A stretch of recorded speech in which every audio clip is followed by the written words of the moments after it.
Mic check, 1 2 1 2. Can we get serious now? One thing that did happen during the 60s was some music of an unusual or experimental nature did get recorded and did get released. Now look at who the executives were in those companies at those times. Not hip young guys. These were cigar-chomping old guys who looked at the product that came and said, I don't know.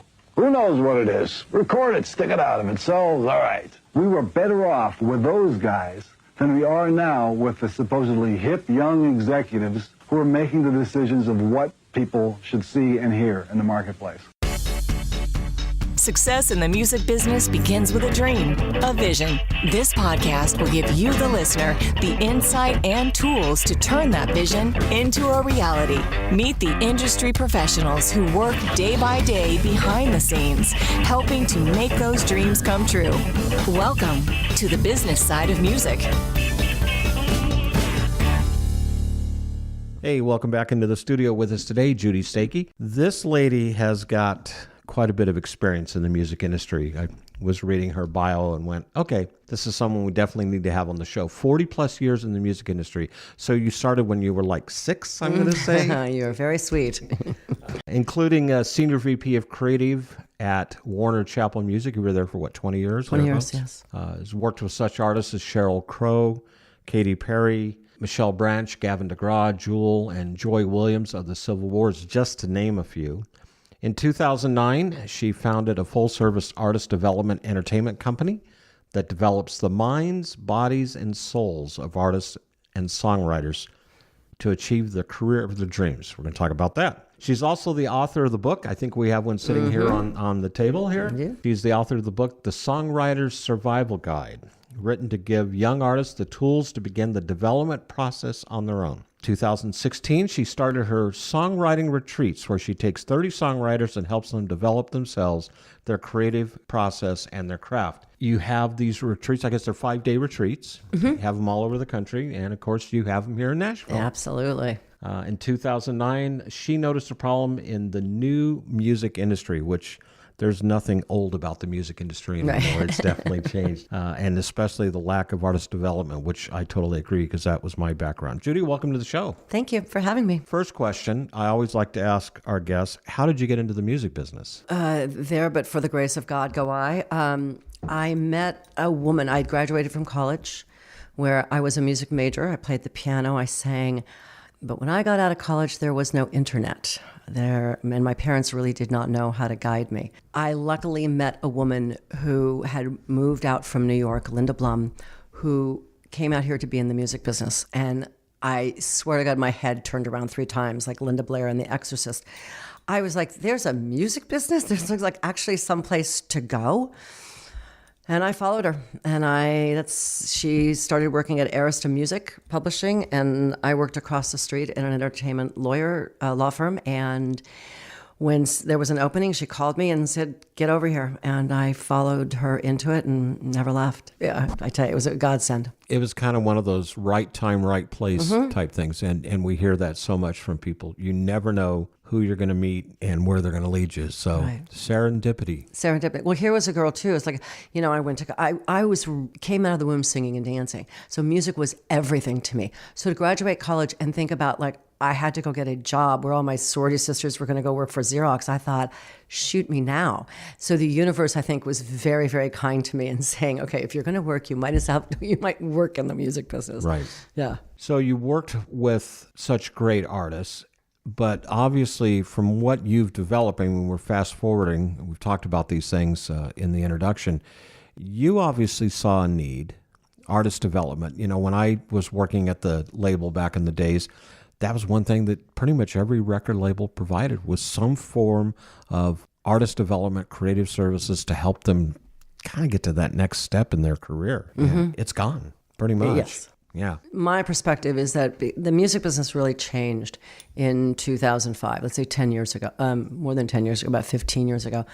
And there was a series of events that I believe like really changed our world. 9/11 caught up with us. So our financial obligation was to fund a war and not to really anything else.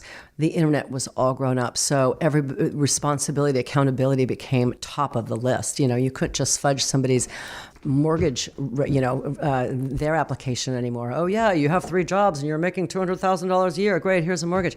And then they went to plug in the numbers and found out they were making $20,000 a year. But it happened all around that. And then the cost of going and putting every single piece of paper into digital, that cost a lot of money. So our whole industry switched and changed. And what happened is that it used to be an industry where I liken it to Camelot. So you used to go across the moat and go in, and then you'd have all these different departments going, oh, great, I'll find you songs, and here's the publicity, and here's the marketing. And the artist would stand in the middle, and we'd all, rally around. Well, that's gone. We are now in the 21st century, and we're in a movie of Star Trek. And so now there's the Star Trek Enterprise up here, which is the business, and the accountability and the royalties are all transparent, and how they brand and how they market, and everything is just so precise. It's fantastic. But there's no room for any development in that. When you're on the Star Trek Enterprise, there's no room for gossip. It's like you're fighting, your survival every day, and that's what the business is. But it leaves the rest of the universe for everybody else. The rest of the universe is the creative, is the industry now, and it's up to every individual to do the development themselves. It got too much for the industry to develop the artist. That's too much of a responsibility, because it's not just one thing. You don't just develop and teach somebody the ABCs. You have to teach them the ABCs, and then you have to teach them words, and then sentences, and then paragraphs, and then journals and books and so forth and so on.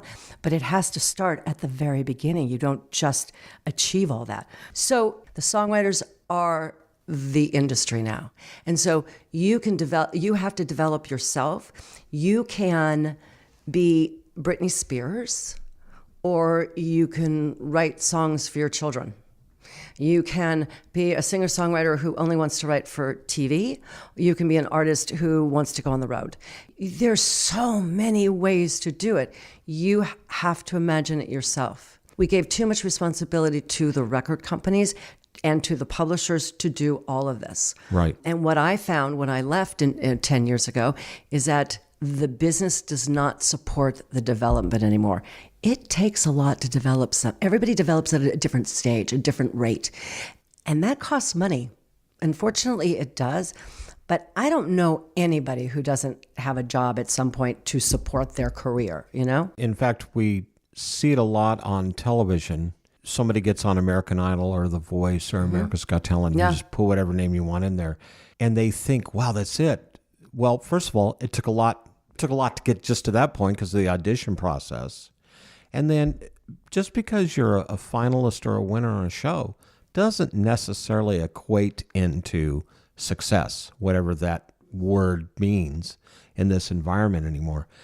And I agree with you so much. When I was at the label, from 97 to about 2004, we were hardcore artist development. We guys like me were out on the road with the artists every day. Absolutely. And we're making sure that they, knew who to shake hands with and say hi and how to act and what to say or not to say on radio stations and the whole meet and greet process. Such an important part. Now you've got these artists, songwriters, that really don't know even how to walk through the door to get somewhere and to meet someone and to get to that next level. Well, and that's part of it. That's part of the development. All right. Because what I found is that when I went on my own is that there's so much more to development than I was even doing at Warner Chappell and my other jobs. I mean, I was doing more than so many other people were doing, but when I got out and saw what it really took, that's when I wrote the book, and that's when I went back to my methodology. And my methodology is that if you want your voice, your lyric, and your melody to be the greatest that it can be, and that's not a judgment, it's just whatever that means to you, and that's if you integrate those 3 things, it's a song. Well, you have to develop yourself and your art, body, mind, and soul for the rest of your life. There's no way that if you don't take care of yourself, that your voice is going to be happy. I repeat this story often, but it's amazing to me that I am the age that I am. For the first time in my life, got heartburn in the last year or so. And I've never had that pain before in my life, but I was not pleasant. I couldn't write. I couldn't work. I wasn't nice to my husband. I was a mess. And it was such a great example of when you're not feeling good, your voice, how can you be productive? How can you go for your dreams? How can you be positive and confident about who you are when you don't feel good? So it really starts with you've got to take care of your body to take care of your voice. Your mind is a computer. Lyrics are words, a billion words. How do you best tell your story from your perspective? Using the best words. Using the best words, absolutely. Yeah. And your soul and your melody will, your soul and the melodies come from your instrument and your voice. But everything else comes from you. It's your emotions and your feelings and what you're going through and your perspective. All of those things have to be looked at. And when you look at all that stuff, then those are, in my methodology, those are the 6 tools that really lay the foundation of a career. For the rest of your life, you are going to have to take care of your voice, because your voice doesn't just exist in song. It exists in a meeting, because the only nuance between singing and talking is just a little nuance. Yeah, exactly. That's it. It's like between skipping and talking. So if I came on here and spoke in monotone, nobody would be listening to this podcast. You probably wouldn't even air it, because it would be, if I only use the same words over and over and over, it would be boring, right? It'd be flat. It'd be flat, right. But to have character, how do you best present yourself? And in my opinion, it's like, if you don't know how, then ask. Then get help. Get help. That's Absolutely. it. If you don't know how to be comfortable on stage, no one says you have to be Britney Spears and dance your little fanny off. But you have to be comfortable in sitting on a stool and looking at the audience and knowing when to get off the stool. So hire a choreographer. So spend $100 and hire a choreographer for a few hours to come in and give you tips.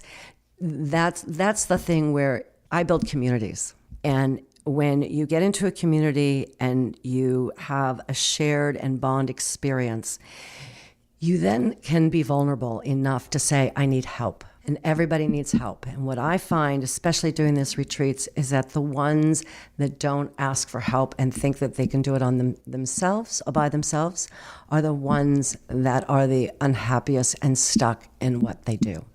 It takes a village to raise a child. I don't do this all by myself. I have a team that helps me get ready so that I can be the best version of me. But to join a community so that you can ask questions, so that you can be the best that you can be. We're going to take a break, get a word in for our sponsor, and then when we come back, we're going to talk some more with regards to these 5-day retreats. And when I was looking at your website and looking over the notes, you've got them here in Nashville, California, New York, all over the nation. But we got Judy Stakee in the studio today, who is sharing her insight into artist development and what it takes. And we're going to talk a little more about what that process entails. This is Gary Lux, and you're listening to The Business Side of Music. You're listening to The Business Side of Music.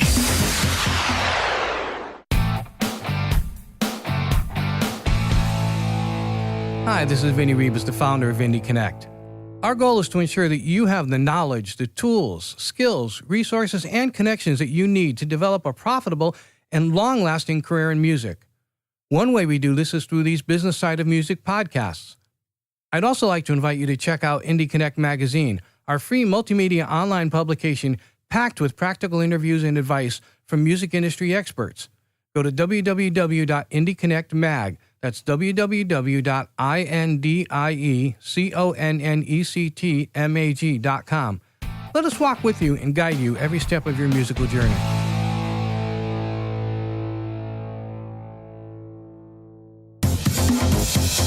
You're listening to The Business Side of Music. We're back in the studio. Judy Stakee sitting across the table from me here in beautiful Nashville, Tennessee. I love the one thing you said in the last segment, which is the songwriters are the industry.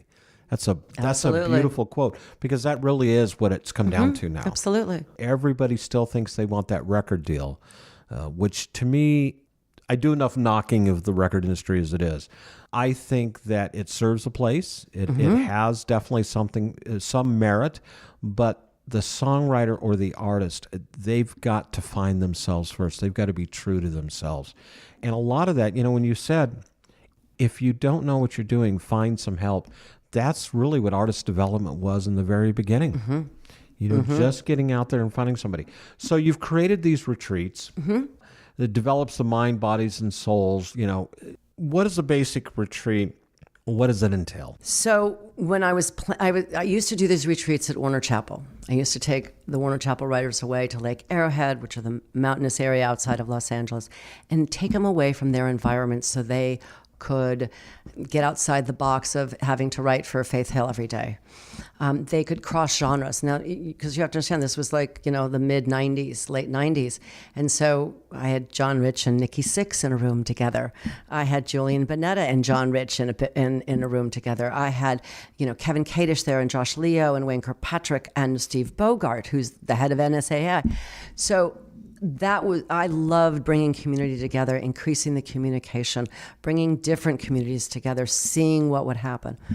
So I designed these retreats after my life, really. What a better way to start. Yeah, exactly. There you go. Yeah. I wanted everyone to see that if you wanted to make this as a career, and let alone any career, all right, is that what you had to put in place to do it. And so we start on a Sunday night. I give a little welcoming, here I am, this is what we're going to do speech. We do dinner, and then we have a writers in the round, so everybody gets to play one song, and it's a great way of introducing everybody. Then for the next 3 days, it's the same schedule every day, but the first day is concentrated on the body and the voice. The second day is the mind and the lyric, and the third day is the melody and the soul. So the exercises, the homework, the videos, everything is geared toward the lessons there. But we start the day with an hour yoga from 8 to 9. We eat a healthy breakfast from 9 to 10:30. From 10:30 to 1, there are workshops which include homework and exercise, and there's a vocal coach the first day that comes in. From 1 to 2, there's lunch. From 2 to 5:30, it's the co-writing portion, and you write a song every day with different co-writers. We then go to a critique session. I volunteers and I put their songs up on the screen, and then I show them how to critique their own songs. I give them a language. Then we have dinner, and then after that, they perform the songs they wrote that day. And then we do that 3 days in a row. And on the last day, we have a breakfast, and we, final talk and all that. And I get up, and the first thing I say to them is, I want you to look at everything that you did this week. We've been here for 5 days now. You wrote 3 songs. You performed 3 songs. You did 3 yoga classes. You had workshops every day where you learned something, and you wrote a lot, and you met like a couple dozen new best friends. You learned how to critique songs, and you took 3 hours out of every single day to eat. And they all are like, oh my God, because they're all, grabbing whatever they grab, the Pop-Tarts on the way out, and call it a day. And they were eating consistently at the same time every day. They were eating about the same thing every day as far as protein, vegetable, a little starch, healthy starch. They weren't getting a lot of sugar. There was no Coke. There was no. You don't have the crash and burn at 3:00 in the afternoon. No, in fact, they get to 9:00 and they're like, we can't believe that we're still so energized. I'm like, yeah, because we started with the body. I got you in your body so you could be creative. I gave you food. I gave you time off. And when I gave you time off, I gave you a community so you could go, hey, how's your going? How's yours doing? Hey, I'm having a little trouble with this. Can you help? They started to help each other. They started to bond with each other. I mean, it's hard to get them to leave on the last day because they don't want to leave. It's a nice problem to have. Yeah, it's a problem to have. Well, now I have a community that's close, or about 450 kids. I call them all kids. And it's closed. You have to be an alumni of my retreats or a Belmont student, graduate of mine, an adjunct teacher in LA. And they help each other. They support each other. I'll give you a guitar lesson if you give me a voice lesson. I need a couch to stay on when I'm there. You can have a couch when you stay here. You want to co-write on Wednesday, I'll co-write. They're helping each other. Because when one makes it, they help. They'll help the next one, and the next one helps the next one. That's how it should work, and that's how I want it to work. So it becomes kind of that tribe nation together of songwriters. Do you find people who attend these retreats, do you find them wanting to come back again? Is it always a learning process, or? Well, it's interesting. The basics the basic retreat that I have been putting on is a basic retreat. And it's like everyone needs to take that. That's the foundation. That's where I am going to get in your head so you don't forget this stuff. I'm going to layer it on. There's an alumni retreat after that where I take myself really out of the picture and I bring high-powered executives, producers that give them assignments. So the first day, I have a big record executive who gave them assignment last year. The next day, I had a big wig of video games come, and then they have a business day. But every day, they are given assignments just as if they were staff writers of mine. I mean, they're learning all the time, but it's a whole different level. I also put in this year a first step retreat for all of those who really, really want to be writers that haven't had it in as much practice as the ones who know how to demo and who know how to tell stories a little bit better. You know, I mean, the songwriters, there's a bar right now as far as the retreat I'm putting on is that I started it with, I want people who know what they're doing. Mm-hmm. But there's so many people that are so close. So I put a first step retreat in this year so that it doesn't matter how good or how bad, there's no bad. How good you are, right. You can come. And that way with the first step retreat, it's exactly that. It's that first step. That first approach to get in there. Absolutely. And, you know, one of the things I love about Nashville, and I say this a lot on the podcast, is the camaraderie, the unity, especially of the songwriters who get together. We just had Reggie Ham and Danny Myrick on the show, who were just some of the best songwriters, some of the best songwriters here in Nashville and all over, in fact. And they talk about how they spend the time working with each other and working with the songwriters. It's sometimes how you create things. And so that process of getting in a room with 25 or 30 other people and sharing ideas, and, you know, because I've said this also, that the song is a very intimate expression in most cases of what you're feeling or what you've been through. If it wasn't for love and pain and happiness and sadness, we probably wouldn't have songs. There would be no songs. Yeah. That would be it. Yeah, something has to drive you, and it's definitely not a computer. No. So we're going to take another little break, and then when we come back, I want to dig into your book a little bit here. Okay. The Songwriter's Survival Guide, written to give young artists the tools to begin the development process of their own. In the studio with us today, Judy Stakee. And we've got a lot more to talk about before we're done. Hi, this is Tim Ryan, and you're listening to The Business Side of Music. You're listening to The Business Side of Music. Wow, I just joined the Music Starts Here community. This is a truly hidden gem for anyone in the music business. Whether you live in Nashville or anywhere else in the world, Music Starts Here is like a GPS for your music career. This is the place to be if you want to get advice and direction from some seriously talented musical people who have been where you want to go. Music news, events, and a great big community with resources for artists, songwriters, musicians, studio and tech, along with music business advice from pros in the industry, all on one site. Make sure you get your free profile now. Go to www.musicstartshere.org. That's musicstartshere.org. You're listening to The Business Side of Music. Back in the studio with Judy Stakee. You know, we're talking about artist development, and in my opinion, that to this day is still the most important thing that any artist that wants to get out there and be successful, whether you have a record deal or whether you're not, whether you have a song on the radio or not, you have products sitting in a store, which really doesn't exist anymore.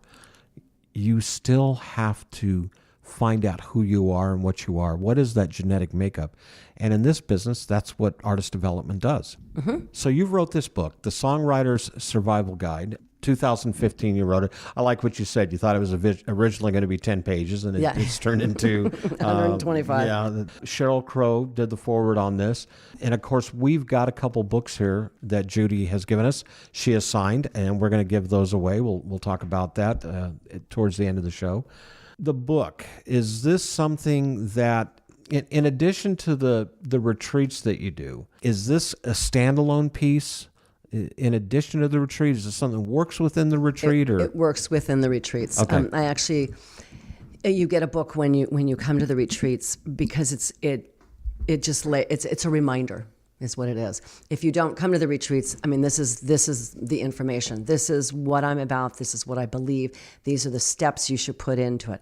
When you come to the retreats, I make all of this come alive. So every chapter, 12 chapters, 12-step program here. Every chapter is geared towards setting you up as a songwriter. So the first chapter is, what is a song? If you're going to write it, you better know what it is. And then it's, if you don't write by yourself, then chapter 2 is co-write. And then it's, then how do I have to demo it? And then how do I have to, protect it? And then how do I self-motivate myself? Right. How do I take care of the financial parts of it? How do I take a meeting? You've got the book in front of you. I love the one here. You are the CEO. You are the CEO. Leader Become of a your leader. Career. Yeah. So it's all these steps that I have. One of my big words is perspective. You have a perspective when you're standing in front of something, but when you go to the side, it's a whole different perspective.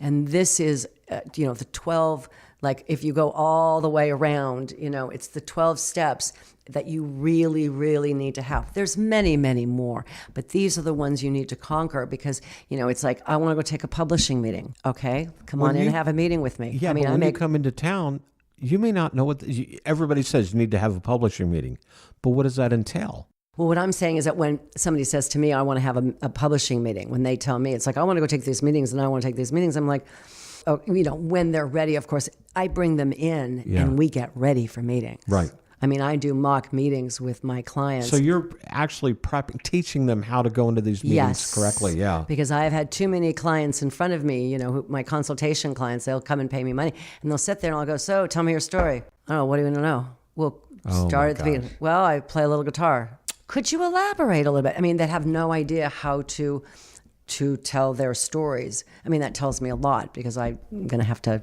But if you haven't been through that, and maybe I'll use the word gauntlet, if you haven't been through that gauntlet, that process before. Which process? Of taking that meeting and what you do and how you introduce yourself. Right. And then, you don't know. Right, exactly. And you only get one shot a lot of times here. A lot of times. And it's your meeting. And you need to make sure that you've got 2 copies of your lyrics and 3 copies of your audio in case something goes wrong. And you have to make sure that you have, the conversation because it's your meeting. You're there to go in and seduce that A&R, publisher, whoever it is, to like you. To want to spend time with you, so the conversation is very important. Yeah, it is. And I think I noticed this last week. I was at a song competition, and the songwriters all submitted their lyric sheets. We wind up making notes as we're reading these because sometimes they get off track a little bit. Maybe they've changed the lyrics up and the song doesn't have the same meaning. It's doing your homework because guess what? They got one shot in front of about 5 different judges to play these songs to make it on to whatever that next round is. And that's it. And if you don't hit a home run that first time, there's 25 or 30 or 50 other songwriters that are going to pass you by. Completely. The misconception is that you get out of college, you're 21, and now that's it. It's like you need to go work and you need to be what you are, what you've declared yourself to be. And there's so much more development to do. It's like when you got out of college, when you're 21, it's like you've had your whole world, like it's been done for you, It's now time for you to create your own world. And that takes time. And it takes more education. It takes continuing education the rest of your life. Every time, you get to the point where I'll use, there's a lot of great songs. Shelley Peiken, that comes to mind, all right? Shelley Peiken has been a hit songwriter in this industry for years and years and years. She wrote Bitch with Meredith Brooks. She wrote What a Girl Wants for Christina Aguilera, and on and on and on. And she still works this day with all the young and hip artists that are being signed. The A&R people still call her because she keeps herself informed and educated and up on the new guitar licks or whatever whatever needs to be done. She keeps herself vibrant and alive. You know what I'm saying? It's like I've met a lot of 30-year-olds who are like, this is what I know and I don't need to know anything else. And it's like, see ya, goodbye. Yeah. That's where you'll stay in life. Good luck. Good luck. Yeah. The trick is to ask questions and ask for help. I tell you, it works. That and being a really, really, really good musician. Oh my God! After doing all these retreats over and over and over again, those, especially the boys that can get up and play that guitar or the keyboard like there's nobody's business. It changes the co-write. It changes the co-write, and it also raises the bar for everybody else. You got it. Because now you have to attain that same level or better. Mm-hmm. Yeah. So get your chops down before you go in. And that's one of the reasons I do the retreats, is because it's hard work. So why not take some time out of your week, take a vacation off, and do it with other people who are going in the same direction, and then be part of a community that will help you sustain it. Absolutely. And I think that's the thing, once again, it doesn't matter whether you're in Nashville or you're in LA or New York. No. It's that community. Mm-hmm. Surround yourself with people that are equal or better and learn. Don't ever be afraid to learn. At my age, I'm still learning things. Me too. We trip and we fall and we pick ourselves up and dust ourselves off and keep moving. Sounds like a great song. Yeah. Somebody out there listening needs to write that. How can someone get involved in the retreat? You have to apply. There's an application process by just going onto my website. It's really easy, judystakee.com, STAKEE. And there's the retreat section. There's all my media, which I do a door-to-door video series where I've gone out and I interview successful songwriters. So I have everywhere from Greg Wells to John Shanks to Kevin Kadish to Dave Bassett to Shelley Peiken. And I'm continually doing them. So that's on there. My TED Talk's on there. How to get in contact with me if somebody wants a consultation. So it's, everything you want to know is on the website. Yeah. Thank God for websites. Always the way it is. Yeah. And then if they want to get a copy of your book? Amazon.com is really good for it. Or if they go to the website, they can order it through the website if they want it autographed. If they just want a book, they can go through Amazon. We're going to post something on our Facebook page and give the details on how you can get one of the copies that we have here sitting on our desk, The Songwriters Survival Guide by Judy Stakee. Judy, thank you so much. This has been great. You're welcome. It was my pleasure. Hey, don't forget to check out our affiliates, including Lab Canna, fine hemp products since 2014. Click on their link on our website for more information and how to order their product line. Also, don't forget to check out our other affiliate, Music Starts Here. You can find them at www.musicstartshere.org. Probably the best one-stop shop for the singer, songwriter, or aspiring musician who is relocating to Nashville or wants to. Also, shameless plug for the business side of music. Become a YouTube subscriber. Check out our website at www.businesssideofmusic.com. Follow us on Facebook at the Business Side of Music Podcast or on Twitter at Business Side of Music Podcast. The Business Side of Music is the creation of Tom Sabella and Tracy Snow and is produced by Bob Bender. The Business Side of Music is recorded at Music Dog Studios in Los Angeles, California and Nashville, Tennessee. Production sound designed by Keith Stark. Voiceover and promo by Lisa Fuson.